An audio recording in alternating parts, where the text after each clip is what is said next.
What's up, guys? Welcome back to Newswave. So that Switch revision that seems to be dubbed the Switch Pro online right now is back in the news, with the Economic Daily News having a report that the Switch revision could be pursuing mini LED technology in a new display for it.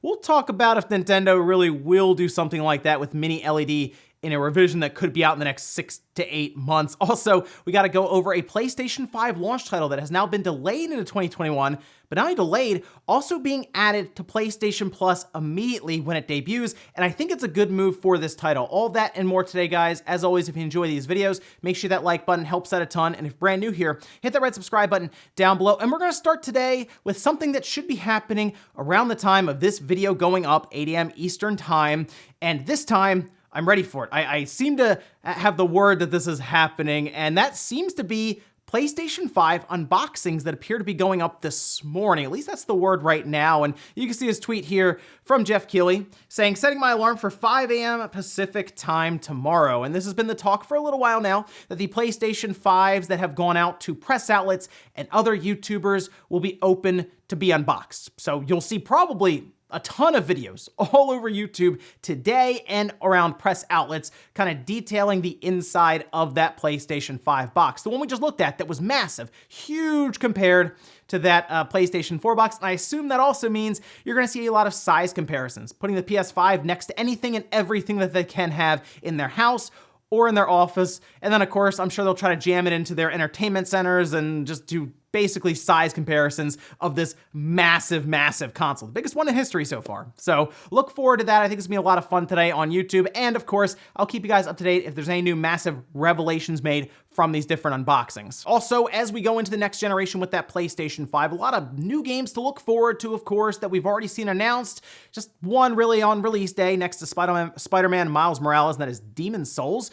But I am also curious about some of the backwards compatibility with current gen games on the PlayStation 4, mostly to see if we get a solid 60 frames per second or just native 4K out of it. The big one, though, for me, is God of War, because the game already looks really, really good on a base PlayStation 4, but check this tweet out here. This is from Santa Monica Studio is Hiring, saying, whether you're picking up the game for the first time or looking to finish that New Game Plus save, God of War 2018 on the PS5 will offer up to 60 frames per second using the Favor Performance video option. Save transfers start right where you left off on the PS4. That's good news. I mean, we would expect that your save would transfer over, but keep in mind, it seems to be case by case, and we need the developers, the publishers, to tell us that it will work, just so we are clear on how that's going to go down. It looks like God of War 3 will also transfer over, apparently, but this is good news. Of course, we figured this because Favor Performance mode basically just uncapped it. On like the PlayStation 4 Pro, it was kind of all over the place. Like the frame rate would be in like the low 40s, the mid 30s at times, and it would jump to 60 if you like were staring at the sky or like at a wall or something where nothing was happening. So I hope this means that the PS5 will kind of move in here and all of a sudden we get like a relatively solid 60 frames per second, even at a dynamic 4K. God of War already looked really, really good. So if we can get it really smooth as well on the PS5, that'll be one of the games to check out immediately or to go back through on New Game Plus, because I'll definitely be checking that one out next to Spider-Man and, of course, Demon's Souls, probably like the day it comes out, just to see how it does. Oh, and of course, one of the big topics of next generation with the PlayStation 5 and the Xbox Series X would be load times. Well, it looks like we have an example of a very fast load time with Devil May Cry 5 Special Edition. We know that is going to the Xbox Series X and the PS5 with a patch to kind of take advantage of ray tracing and high frame rates, and also faster loading times. We have an example now of the PlayStation 5 loading in about 2 seconds. They also attempted to compare it to other platforms, which you can see some of the video here, but to be honest, it's not a great comparison overall. But the PS5, 2 seconds, PC is 11 seconds, Xbox One X is 17 seconds, and the PS4 is 22 seconds. The reason I say it's not a great comparison, PS4 appears to load a completely different level. We don't know what SSD or NVMe drive is being used in the PC version, so there's still a lot of variables we don't necessarily know about there. But either way, 2 seconds is very, very fast for the PS5. So that's cool, because that tells me that if something like Devil May Cry 5 will load that fast, first parties probably will be able to just eliminate load screens completely, whether it's a slightly longer corridor to get that extra second out of it, or maybe they do make you walk for like a second or two. But I do like to see these faster load times. It makes me wonder what these first parties have for us going into next generation. And guys, with some of the quick news out of the way, let's get into the bigger stuff. We're starting right away with the Nintendo Switch revision that's been dubbed seemingly the Switch Pro. And we're expecting it in like the first half of next year. That's been the rumor for, I don't know, the last 4 years. It seems like it's been before the Switch came out. We've been talking about this Switch revision or the Switch Pro, and it hasn't really happened. The Switch Lite happened. That was obvious though. Cheaper price, it makes it easier for people to get into the Switch ecosystem. Sure, makes perfect sense to me, and I'm sure many of you. But a Switch Pro, a more expensive model? Does that make sense for Nintendo? Well, we'll see, I guess, going into this year, because if they don't do it this year, and we end up in the 5th year of the Switch, you might as well just wait till next generation and just do a whole new Switch in like 2022 or 2023. But here is the report. Nintendo Life had the report from Economic Daily News saying the report suggests that Nintendo has recently visited Innolux with the insinuation that it may be parting company with its current screen suppliers Sharp and JDI and using mini LED display technology from Innolux in an upgraded Switch rumored to arrive next year. So the mini LED displays. I'll leave a link down below if you want to get a quick rundown on it, but for the most part, it is an evolution of basically what we used before in LED backlit displays, where of course, if the display is off, it has like backlight bleeds. So instead of it being completely black, like what you might see with an OLED display, maybe you have a phone that has an OLED display, instead it'll be kind of gray.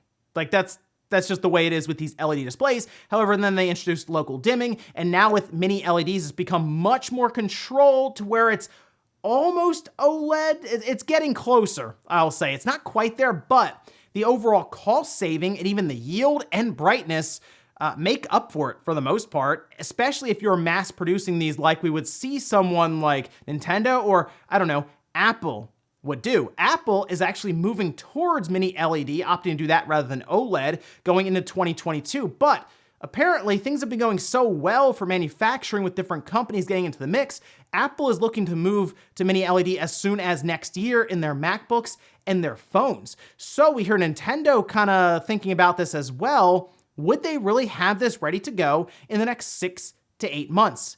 Probably not, no. And the reason is because Nintendo's cheap. Well, okay, I say cheap, they're cost conscious.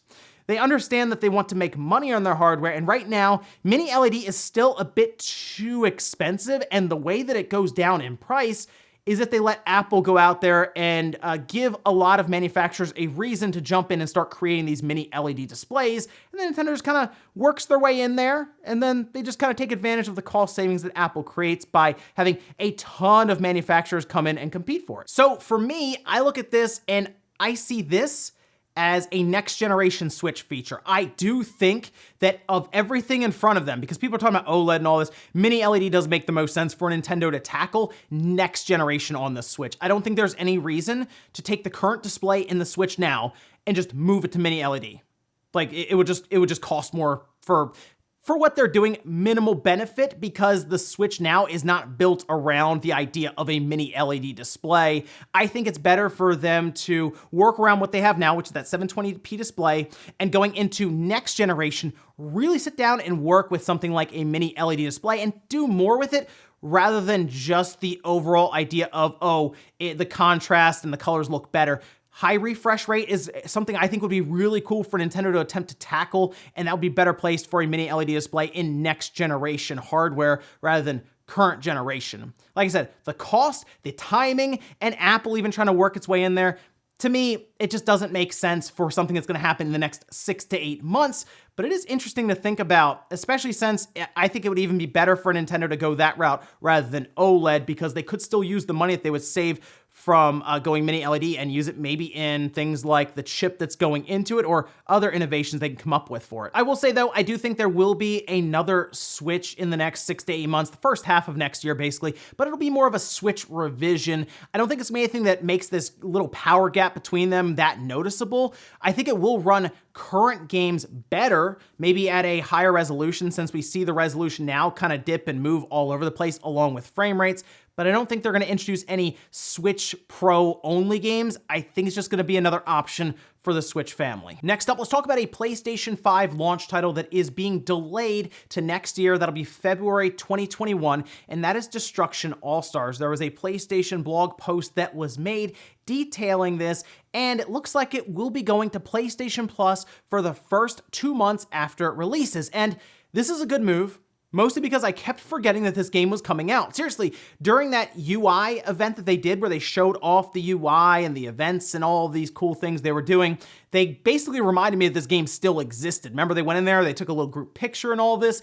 This game is supposed to be heavy on the multiplayer aspect, and I was a little concerned when this game was first shown and then it was priced at $70 that the multiplayer would fall very, very quickly. Like, the overall population would just drop off a cliff. And then it's not really worth having anymore until you start dropping the price down dramatically. Having it move out to February for any increased development time and, of course, content they can add to it, along with hopefully being able to bolster the overall multiplayer population by dropping it on PlayStation Plus right away, to me makes a lot of sense. Now, if you've already pre-ordered this game, it looks like they will be refunding pre-orders, which is great there. But like I said, this is a game that, while it would have been a launch title and that would have helped it right away, because when you get a system that first comes out, you're just looking around at games you can get just to see how the system runs it and what it looks like and all this. This is going to be a PlayStation 5 launch title, of course, that would have been there with Demon's Souls and Spider-Man.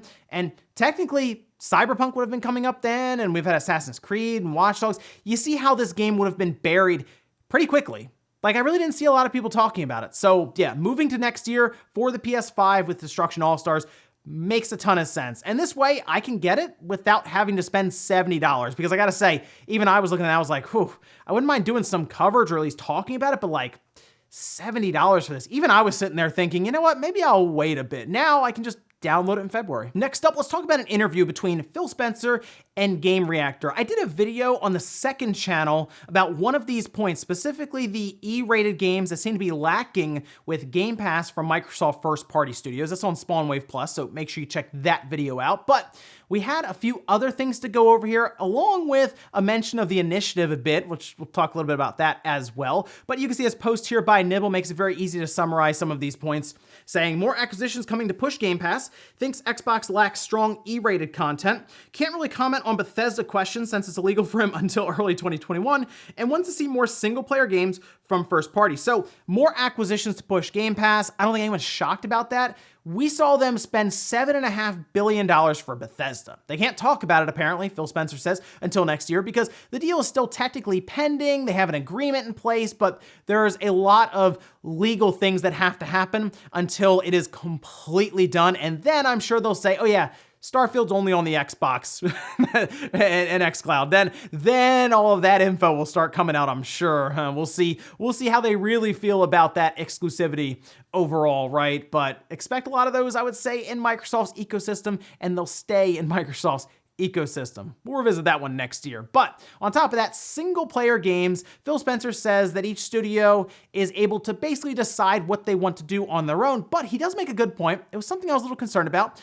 Games as a service games can overcrowd a company very, very quickly. We've seen it with Ubisoft. They've had a hard time with that themselves. So I was a little worried when I see every game, well, at least a lot of games on Game Pass from Microsoft, being games as a service driven. Seems like Phil Spencer also wants some single player games thrown in there, which is a good move to have just more content for people to jump to, because that's one of the biggest benefits of Game Pass. There's a lot of selection. You don't get locked in and paying a fee every month to play just one game. You want to kind of explore the overall library, and having more and more studio acquisitions to build on that library makes a lot of sense here. Now, at the end of the interview, Phil Spencer was asked about a few studios he was most excited for. I believe he mentioned Compulsion Games, but the big one everyone wants to know about is the Initiative. And he said that their game is in a playable state. He's checked it out. He's very excited for the talent that they've gathered there. He's very excited for when they can show the game off. And now we're all wondering, okay, when is this game really going to be shown off? Is it going to be shown off like before the system even comes out? Because there was that rumored event that was supposed to be happening before the Series X launches. We're getting pretty close to that launch now. Could it be at the Game Awards, though? That is kind of where I'm thinking they're going to do it. I think it makes a lot of sense to show off Initiative's project. And you know what? The word has been that it's Perfect Dark, but it could also just be Perfect Dark related. It's a weird situation, it sounds like anyway. So I'm very curious to see what they have for us, because there's a lot of hype being built up around this one studio, the Initiative. It's homegrown. It's Microsoft Studio that they have built up now from the ground up. So they have to deliver, and I'm hoping when they do and they show us the game, it's not one of those moments like we had with Halo Infinite where we're like, oh, I mean, I guess, are we sure? Is there something wrong with this game?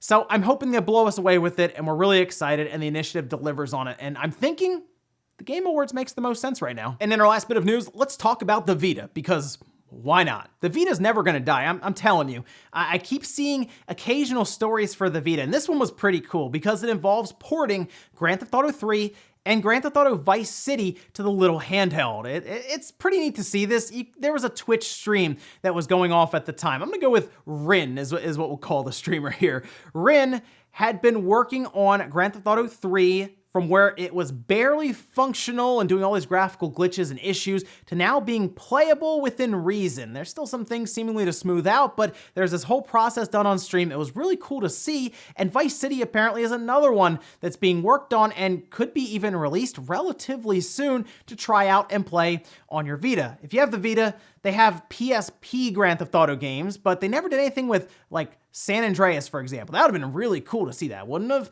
But it just never happened. Now, I'm not expecting GTA 4 or GTA 5, but like the PS2 Grand Theft Autos would have been cool, not just the PSP ones. So I like these projects. The only issue is, whenever I hear about these, I'm just waiting. I'm sitting here like, all right, where's Rockstar? When are they gonna show up? But my hope is that it's on the Vita, and even Rockstar will be like, I mean, it's the Vita. What, 100 people gonna play this game? Well, look, I still think it's worth having a Vita now in 2020, going into 2021, sure, because the modding scene is still alive and well. There's been ways to get around using the super expensive memory cards. Like, I think one went on sale, with 64 gigabyte went on sale for like $70 the other day, and it was advertised on like GameStop site, which is weird to me.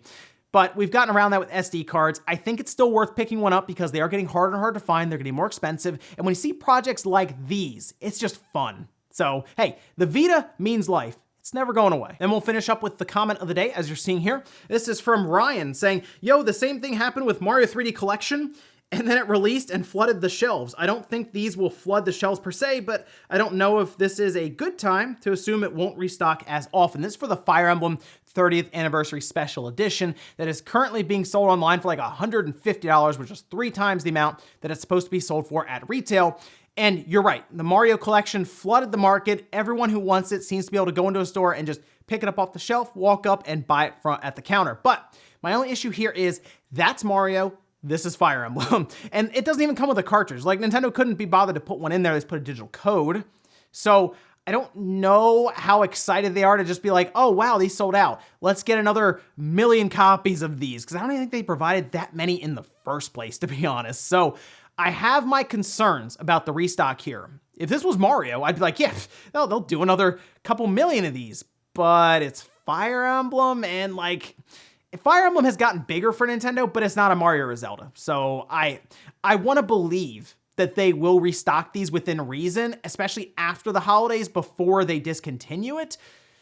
But I gotta say, I don't have a ton of confidence, so I'm crossing my fingers now for every Fire Emblem collector out there who really wants this. Ladies and gentlemen, that's gonna do it here for Newswave. If you enjoyed this video, guys, hit the like button, it really helps out. If not, hit the dislike. Leave comments down below about everything we talked about here today, whether it is this Switch revision, the Switch Pro, that apparently could be using mini LED technology. What do you think the odds of that one are? And what do you think the odds of just a Switch revision in general coming out in the next 6, 8, 12 months? Let me know your thoughts on that one, of course. And then what about Destruction All-Stars getting delayed out of launch into next year and going directly onto PlayStation Plus? Thanks, guys, for watching, and I'll see you next time.